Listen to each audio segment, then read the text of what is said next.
હાય young main, હવે કેમ છે? સારું. વધારે સારું લાગે એવા સમાચાર આપું? પૂછતો હતો ને કે ઘરે ક્યારે જઈશ? આજે તમારો ડિસ્ચાર્જ છે, બાકીની ટ્રીટમેન્ટ ઘરે આવીને કરીશ. ઓકે? બસ માધવની ફાઇલ તૈયાર કરીને મારી ચેમ્બરમાં મોકલો. જી સર. એક સવાલ છે મારો, એક્સિડન્ટમાં શું થયું હતું? બીજું શું થાય? બે બહાના થાય. એ તો છે પણ કેવી રીતે? સામે કોણ હતું અને બધા બચી ગયા કે હું એકલો બચ્યો છું? અત્યારે તમને બધું કેમ જાણવું છે? ઘરે વાત કરશો ને સાવ નિરાંતે. પણ એક વાત તો જાણવી છે મારે, આ સંસ્કૃતિ કોણ છે?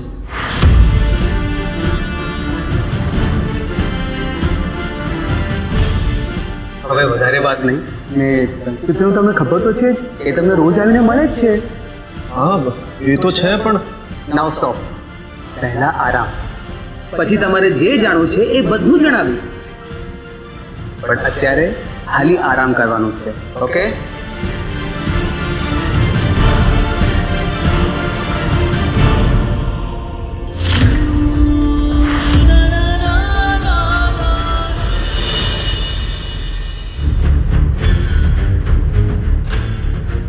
મમ્મી, મને બોલાવ્યો, શું કામ હતું? ગડબડ, કંઈક ગડબડ લાગે છે. ગડબડ? શેની ગડબડ? કંઈક સમજાય એવું તો બોલો. આ મંગળ અને સંસ્કૃતિ બંને ભેગા મળીને કંઈક રાંધે છે. એટલે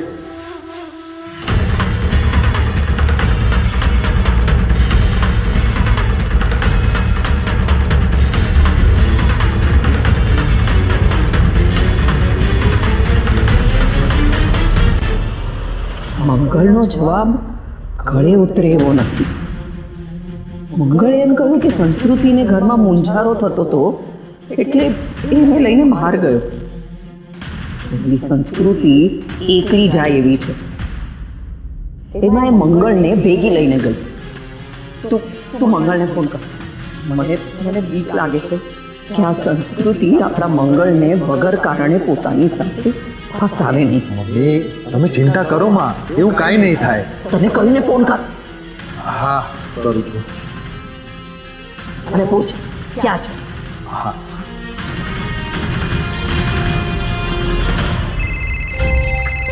પપ્પાનો ફોન. વૈભાઈ કરાવ્યો છે. હા, મને પણ એવું જ લાગે છે. કદાચ દાદીને ખબર પડી ગઈ છે કે આપણે કંઈક શોધીએ છીએ. પેલા તો ફોન ઉપાડ. હા હા હા હા પપ્પા. અરે ઓ પપ્પા વાળી, ક્યાં છે તું? સ્પીકર પર રાખ. હા દીકરા, ઠીક છે તું? આ સંસ્કૃતિને જરા ઘરમાં મજા નહોતી આવતી એટલે મને કહે કે આપણે બેટ દ્વારકા જઈએ, તો બેટ દ્વારકા જ જતા. સંસ્કૃતિનું ધ્યાન રાખવા આવ્યો છું. ક્યાંક ફરી કશું કર્યું તો આખા દ્વારકામાં ગગનમેલનું નામ ભગવાઈ જશે. હા હા, તે બરાબર કર્યું. તમે લોકો પણ પાછા વેળાસર આવી જજો. હા હા હા, વાંધો નહીં, ઠીક છે પપ્પા. હા, બાય બાય. મમ્મી, તમે ખોટી ચિંતા કરો છો. આ બંને જણા તો બેટ દ્વારકા ગયા છે અને વેળાસર આવી જશે પાછા. ગમે તે કે પણ મારું મન નથી માનતું.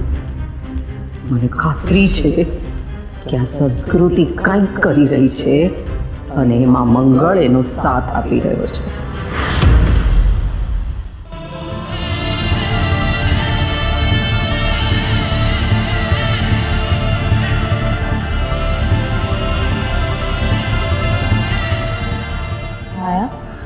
તે શું તારી હાલત કરી નાખી છે?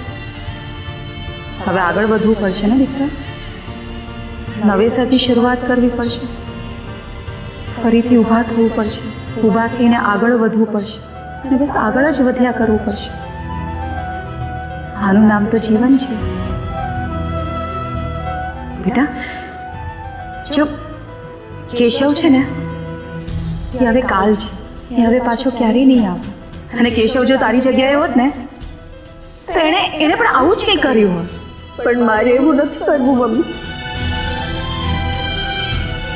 મારે કેશવ વિના નથી જીવવું. મેં તને કહ્યું હતું ને કે મરનારા પાછળ મરાતું નથી. મને ખબર છે કે અત્યારે હું તને કોઈ પણ સલાહ આપીશ ને તને નહીં ગમે. પણ દીકરા, જે મને ખબર છે, પણ જે જાય ને એની પાછળ મરવા કરતાં આપણે એના માટે કંઈક એવું કરવું જોઈએ કે જ્યાં પણ હોય ત્યાં રહીને એ ખુશ થાય. તને ખબર છે, લાગણીઓને બંધન કહેવાય. તો ઈચ્છે છે કે કેશવ હેરાન થાય, દુઃખી થાય? મારી દીકરી એવું ક્યારેય ન ઈચ્છે ને. એને બસ તો બેટા, તારી આ લાગણીઓના બંધનથી કેશવને મુક્ત કર. ના મમ્મી, મારે એમની પાસે રહેવું છે, એમની વિધવા બનીને. હું એમની સાથે બસ કર માયા, કોઈ જવાબ નથી દેતો એનો અર્થ એ નથી થતો કે તું મન ફાવે એમ બોલ્યા રાખ.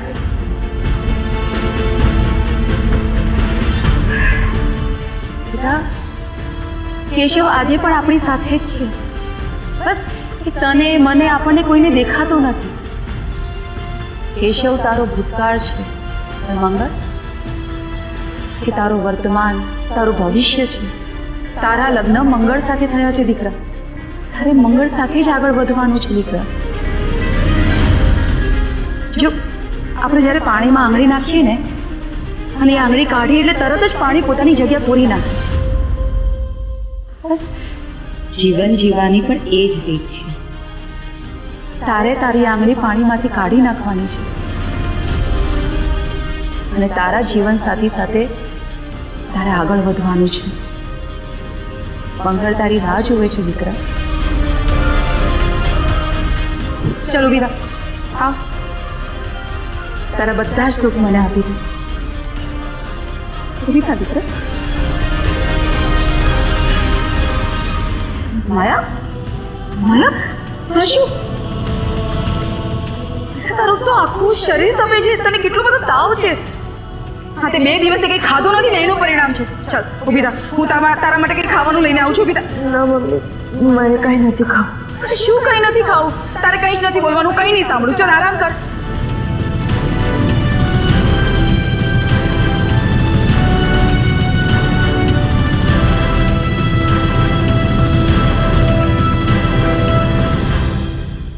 સંભાળીને બેટા, સંભાળી. બેન, તમને પેમેન્ટ માધવ ઇન્ડસ્ટ્રીઝમાંથી મળી જશે, ત્યાંથી કલેક્ટ કરાવી દો. અને મારો ભત્રીજો હવે ઘરે જઈ રહ્યો છે, એ ખુશીમાં આ તમે બધા સ્ટાફમાં વેચી દો.